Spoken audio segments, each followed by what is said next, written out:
This show is clean. Pretty much. Mike's Daily Podcast. Effizode 757. Hello, it's Mike Matthews broadcasting from the last place on earth located somewhere in Podcastro Valley, California. Today, we hear from Madame Rootabega, Valentino, Bison Bentley. Plus, it's part 2 of my interview with TERRY ASHKINOS of the San Francisco band El Terrible.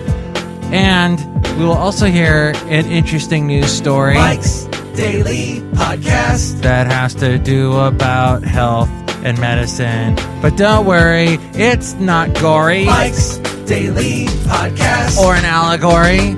Or sung by Tori Amos. Damn it, why do I always get those two confused? Rabbit. I don't know why I said that word. It's almost like Tourette's, but at least I have something to say that has nothing to do with anything. Nothing. Mike's Daily Podcast. I've let this get away from me. I am not in control of this song today. So, Mike's the last show, Daily Benita said that Podcast. she gets lots of comments and likes on her Facebook posts, to which I got very jealous. She's female, she's hot, and she's young-ish. Look who just walked in. Hello, Michael Matthews. This is Madame Rootabega, and I am also very female and hot. But you're not very young. You have to admit, you're basically immortal. You've lived forever. Hundreds and hundreds of years. That's true, Michael Matthews, but I'm aging very gracefully. It's true. It's amazing that you age at all, being the immortal sort of weird, mystical person that you are. I know! It's too strange. Exactly. So I just heard a podcast where they were talking to an author that was defining what compelling means and how people get hooked on shows, on podcasts and stuff. And they said that you can't have too much strangeness because then people won't listen. So, Madame Rootabega, you gotta go because you're too strange. Michael Matthews, I'll never leave. I'm going to stay right here. All right, fine. Look who else just walked in. Hello there, Mike. This is Valentino, the Bearcat. And this is Bison Bentley. Do you know that?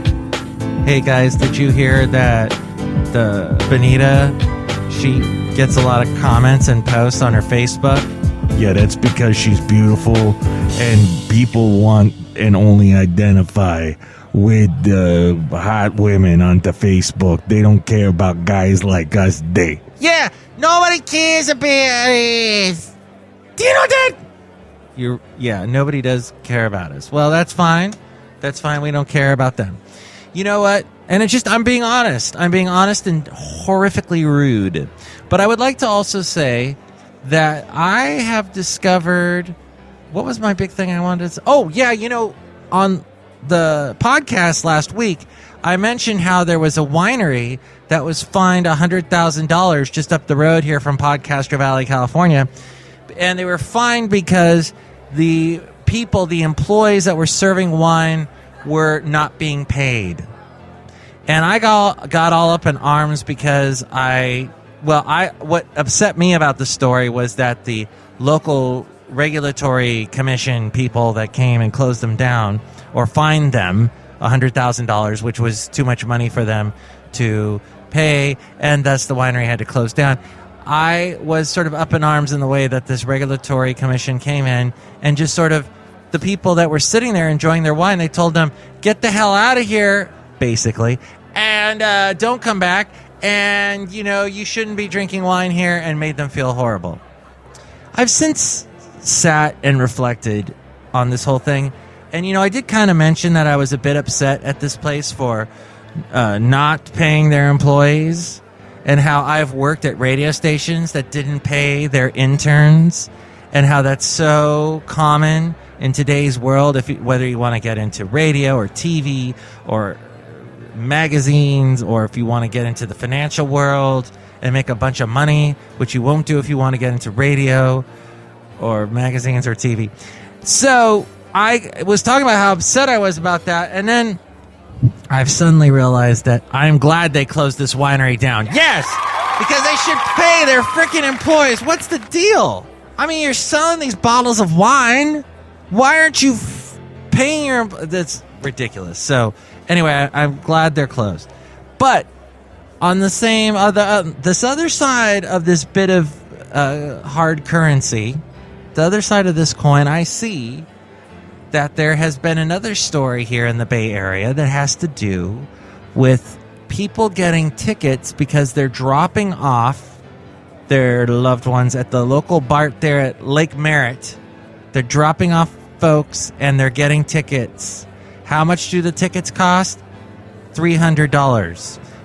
They don't tell the people they're getting a ticket. They get it in the mail. Somehow they're taking pictures of them. I found out all about this watching the KTVU2 news, which I just did a commercial where I mentioned them for the radio station I work part-time at. So I don't know if is that conflict of interest. I didn't get paid anything extra for doing the commercial for them. So basically it's not. All right, so it was there. I thought this was fascinating. They do this thing called to investigate or something where they investigate these little things going on in the Bay Area, like these strange rules and laws that people are getting dinged $300 to pay for, like I did this year for having Basil the Boxer off leash. Look, he's upset. He's chewing the microphone. He remembers this, and I shouldn't have brought it up again on my show. But I had to because that was ridiculous. I was bullied by these police people. They bullied me when they gave me the ticket. When I went to contest it in court, they bullied me. They showed up. I had pictures. I had all kinds of evidence and proof that there are signs there at the park that say you can have the dog off leash, and no signs, practically no signs, no signs in the area that I was at that say that you need to have your dog on leash. I showed all these to the judge. The judge agreed, and as I mentioned before, I still lost and had to pay $300. So basically, move to the Bay Area, pay at least $5 every time you cross a frickin' bridge, and pay $300 for breaking stupid rules that are everywhere. If you think that the Bay Area is liberal, oh, you are so wrong, because they are strict, anything but liberal when it comes to the laws here. And that's all I have to say. Basil has eaten and torn up the rest of my rant script. Michael Matthew, you are very passionate about this topic. It's true, madam. But you know what I'm not so passionate about is this topic. Waistlines. Okay, so I'm working on my waistline right now by trying to eat less fats or bad fats. I'm trying to up the good fats, the omega-3s and stuff in my diet. But the average waistline of Americans increased by more than an inch over the past decade, according to a study from U.S. health researchers. This according to Reuters. Along with the increase in waist circumference measurements, the number of Americans with abdominal obesity increased by about 8 percentage points between 1999 and 2000 and 2011 to 2012, researchers from the Centers of Disease Control and Prevention found. They say we've been doing these studies for a number of years now. We've had 3 previous publications. Our last one looked through 2008, so we wanted to see what has happened in recent years. Many studies on obesity use a measurement known as that body mass index. Oh, I hate that BMI thing. Measures weight in relation to height. BMI may not be an accurate measurement of abdominal obesity, though, because it gives a measurement of overall body mass. BMI can't measure how the weight is distributed. So, in the research, there are some researchers that feel waist circumference is a better measure of abdominal obesity, say the researchers. Abdominal obesity tends to be associated with worse health outcomes.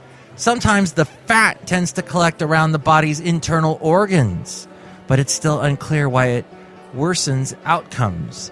Abdominal obesity is defined as waist circumference of about 40 inches for men and about 35 inches for women.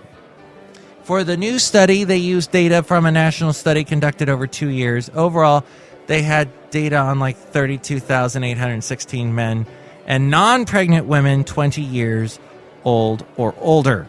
The average waist circumference increased from 37.6 inches in the years 1999 to 2002, 38.8 inches from 2011 to 2012. Yes, a little over an inch. Overall, men had the smallest average increase in waist circumference. The prevalence of abdominal obesity increased from 46.4% in 1999 to 2002, 54.2% in 2011 to 2012. African and Mexican Americans also had larger increases in waist circumference and abdominal obesity compared to whites. What do you think about this study? You can email me, MIKEs-DAILY-PODCAST@gmail.com, and we read your comments right here on the show in the segment called Emails from Email. Also email me there if you'd like to be a guest on the show, or if you'd like to sponsor the show, or if you'd like to tell me how you feel about the crazy rules where you live. Do you have some just completely wackadoo laws that you're like, why are these even on the books? Why did I just get fined $300? Okay, I'll drop it. I just dropped it and it broke. Email me, MIKEs-DAILY-PODCAST@gmail.com, and check out the website, MIKES-DAILY-PODCAST.com. A cornucopia of links and things. I got the blog there, the daily podcast picture, all my past interviews. And there's a link to where to find us on iTunes. Subscribe to us in iTunes. Listen to the show there, and you can rate and comment the show there on it. So forth. That helps us. There's also where you can find us on Facebook. Like the Facebook page when I post a new show. Share it with your friends. More people find out about us that way. It's wonderful too. There's also the link to the Amazon deal of the day. Click on that and buy something at a great discount. It helps us out. Also, bookmark that page, and whenever you need to buy anything through Amazon, go through that page that you've bookmarked through my website, and it helps us out too. There's also links to where to find us on YouTube, SoundCloud, Stitcher, Spreaker, Mixcloud, Podomatic, Yelp, Tumblr, Twitter. Oh, all these different websites, all there at MIKEs-DAILY-PODCAST.com. Into an interview. I'm speaking with TERRY ASHKINOS of the band El Terrible, and he is known as El Terrible as well as his band because don't you eat a really hot, spicy pepper that even... I'll eat anything. But, yeah, I mean, honestly, like, that was a nickname that was given to me when I was a short order cook at a Sizzler because everybody else that worked there, we'd have these contests of who could eat the crazy New Mexican ghost peppers that people would bring in, or from Central America. And I was the last man standing, so I got the title of El Terrible. I guess it's sort of my name too, Chely Shoehart. Like, there's that. What goes on behind the scenes of a Sizzler? A lot of hairnets. A lot of hairnets. A lot of food prep. A lot of grab ass. But, you know, I was like maybe 15 when I worked there, so. Oh, man. Okay. Now I know I will never eat there again, so there we go. Yeah, that's a good... I don't even think you can find one in North America. There is one near me in Podcaster Valley, California, over in San Leandro. Wow. You should check it out. I bet it's just like a fake one. Yeah. I think it went the way of Blockbuster. Like it's gone. Well, tell me about your Elbow Room show this Friday. So, yeah, we're playing with some great bands. Hungry Skinny is the headliner, Lemmy Adams, and Talk of Shamans. And those guys are all really part of this sort of garage rock thing that's sweeping San Francisco. We kind of have 1 foot in and 1 foot in sort of the indie rock camp. And so I feel like it's going to be a cool show for us because it might be a different crowd than we've played recently. But the Elbow Room's fun, too. Being upstairs there, and it's going to get sweaty. I like that place. Show. I like there's weird stuff hanging from the ceiling. There's usually a really hot bartender. There's very interesting people. There's booths as well as booze. Plenty of that. And everything else. Yes. Yeah, so we go on first. It's about 9 o'clock. And it's easily accessible. We're celebrating the sort of release of this video. And it's easily accessible by BART, too, I should point out.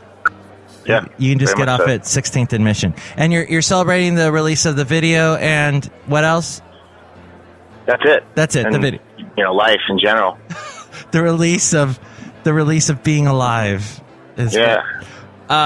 And so Tell me about the El Terrible We Know Your Name picture that I saw on your Facebook. So there's that is on